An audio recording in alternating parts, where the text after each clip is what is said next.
In this video, I'm going to show you how to do repetitive calculations in Excel. We're going to use the calculations that we did in the line spectrum lab as an example. I'm not going to talk about the theory or the concepts behind the line spectrum lab. And you can see me do these same calculations on paper in the lesson on line spectra. And I recommend that you watch that before you try to do the calculations in Excel, because you need to understand how to set up the formulas before you turn to Excel to do the calculations. And it's always a good idea to set them all up on paper first and then translate from the paper to Excel. All right, so with that having said, this is Excel. This is what it looks like when you bring it up. There are a lot of little cells here. Here I have a cell selected. When I click on it, it lights up. And here I clicked on cell B1. So the cells all have names. It's the letter for the column followed by the number for the row. So that's cell B1. This is cell D1. This is cell D5. See? Let me zoom in a little bit. There's a little slider down here that you can do that with, just to make it a little easier for us to read. And let's suppose we want to set up the calculations for the line spectrum lab. We have a little table with wavelength in the first column.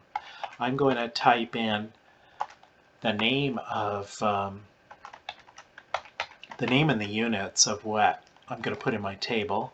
It's always a good idea to do that. My column label is a little bit wider than the little cell, so I can double click on the little borderline there, and it will stretch it out to fit the text that I just typed in. I'm going to type in the other column labels with their units. This way, if I come back to this spreadsheet later, I understand what I am typing in, what I'm looking at. Labeling is very important in your notes and also in Excel.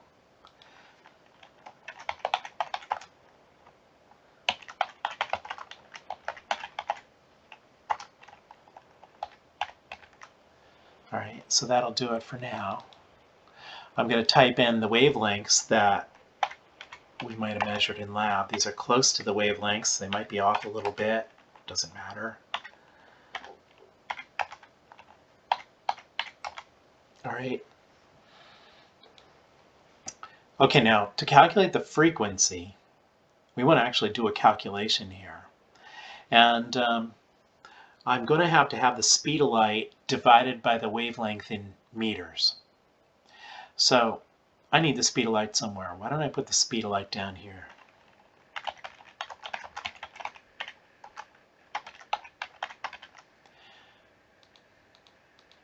It's 2.9979 times 10 to the 8. So I'm using E notation here. That little E stands for times 10 to the. Now when I hit return, it looks like it rounds it off. So if I click on it, I can see the original number is up here. So it didn't really round it off. It's displaying it rounded off. If that bothers me, if I want to actually have it display the way I typed it in, what I can do is right-click on it. When you do, you get a pop-up menu. And on the pop-up menu is all the things you can do with what you just selected. And down here there's an item, Format Cells. If I hit that, it shows me, well, this is scientific notation and I'm showing 2 decimal places. If I want more decimal places to show what I originally typed in, I can just up that and say OK. And now it'll display it the way I like. All right, back to this. What we want to do is do a calculation. So you always start with an equal sign in the cell when you want to calculate something. If you don't type the equal sign, it thinks you're just typing in text and it won't do anything. But here it's ready for a calculation. I want it to take the speed of light, notice I put the cell reference in there, divided by the wavelength in nanometers, or in meters. So I want to get rid of the nano, and that nano is times 10 to the minus 9. That's what the little nano means. So I take A2 for 10 times 10 to the minus 9. Now that looks like 1e minus 9, but it's 1 times 10 to the minus 9. So there's a 10 in there. You don't have to type it in. It's already in the e. Okay, and then I hear enter, and it gives me the right answer.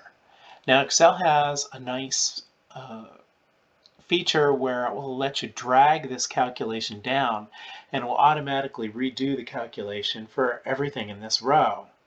But you have to be a little bit careful about how you do it. If I just go up here to this little corner, my cursor sign turns into a plus sign. That's good. And then while it looks like that, I'm going to drag it down. Now it didn't work. Why not? If I go and I look at the second cell, if I double click on it, it will show me the formula again. And notice that it's taking the wavelength from the correct place for this calculation. But it is not taking the speed of light from the right place. It slid the reference to the speed of light down by 1. We don't want it to do that. We want it to always be taking it from B8, not B9. So how do I fix that? I'm going to go back up to my original formula, and I'm going to tell it, hands off B8, don't touch that. You're going to freeze the reference to it, they call that. So you freeze a reference by saying $sign in front of the letter, and you can put $sign in front of the number. And that tells it, don't change those two things when I drag this down. Always take it from B8. So let's try that. This time it works. If I click on one of these, it shows me that now it's taking the speed of light from the correct place there. It didn't touch that.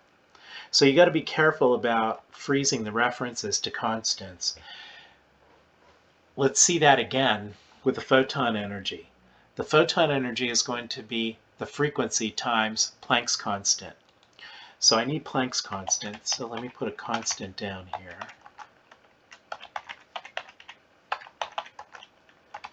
That's in joule seconds, and maybe that's a little wider than my column, so maybe I want to widen the column a little bit. I'm going to say 6.626 times 10 to the minus 34. So I'm using E notation there. And it'll round it off. It looks like it's rounded off, but it's not. And I'm going to come back up here and I'm going to say photon energy is Planck's constant times frequency. I'm doing a calculation, so I type an equal sign. Photon energy is equal to Planck's constant times, and the time sign is a little asterisk in Excel, frequency. And there it is. Now I have to remember to freeze the reference to Planck's constant. I'm going to put $sign in front of the letter and the number in there, and that way it'll leave it alone. And I'm going to drag that down. All right. So now, if I want to do the energy level spacings, those are easy. They're the same number as the photon energy. Energy level spacing is the photon energy. So I'm going to say this is equal to the photon energy. And I can just drag that down. Okay. Now let's do the Rydberg constant part. Each of these lines that I have here is a transition between two energy levels. There is an upper level, and there's a lower level.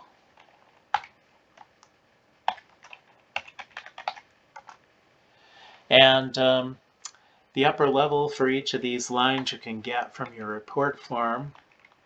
Their lower level is always 2 for each of these.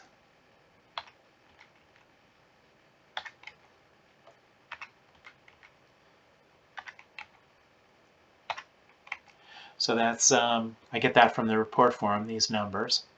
Now I want to calculate the Rydberg constant. The Rydberg constant is a formula that is the energy level spacing divided by, parentheses, 1 over the lower level squared minus 1 over the upper level squared. All right.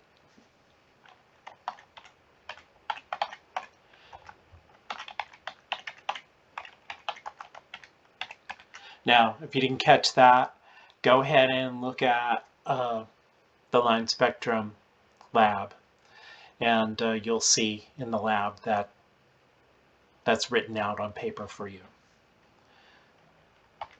I'm going to take the energy little spacing divided by, and I'm going to have to put parentheses around all the stuff that's in the denominator, 1 over the lower level squared minus 1 over the upper level squared. Notice how I'm doing squared. Caret, which is shift 6, 2. That'll square F2. And that should give me the Rydberg constant. Now, if you did this right, it should come out to be something like 2.18 times 10 to the minus 18. Let's see. Yeah, looks good. So all I got to do now is drag that down, and it will do it for all the other lines. So if I wanted to show that in more to more digits to really see that these numbers were a little bit different, I could right-click on them, and I could say Format Cells, and I could say give me a couple more digits. Let's see. Okay. And it'll show me out to some more digits, so I can see that they're all a little bit different. They're all about 2.18 times 10 to the minus 18. Now, the last thing it asks you to do on the sheet is calculate the average Rydberg constant, and that's particularly easy to do in Excel. I want to calculate the average, and there's a function in Excel for doing this. When I start to type a letter here for the function name, it'll show me all the functions that it knows that begin with the letter A, and I want to calculate an average. Now notice that it has a function named average, and it's telling you in this little prompt that pops up. I don't know if you can see that in the video, but it pops up a little prompt and it says this returns the average of the arguments, which are the numbers that come after it. So I'm going to type in average, parentheses. So here's the name of the function, average. And underneath here there's a little prompt too. I don't know if you can see that in the video either, but it wants the numbers that I want to average after this. So now what I can do is come up here and click on the first one, and it puts the cell reference in there for it. And I'm going to drag it over all the other ones. Now notice what it put in here. G2 to G5 is the range of cells that I want to average. I close the parentheses. So there's the average formula, and it gives me the average value here. All right. Once again, work these out on paper first and then go to Excel. And if you have any questions, let me know.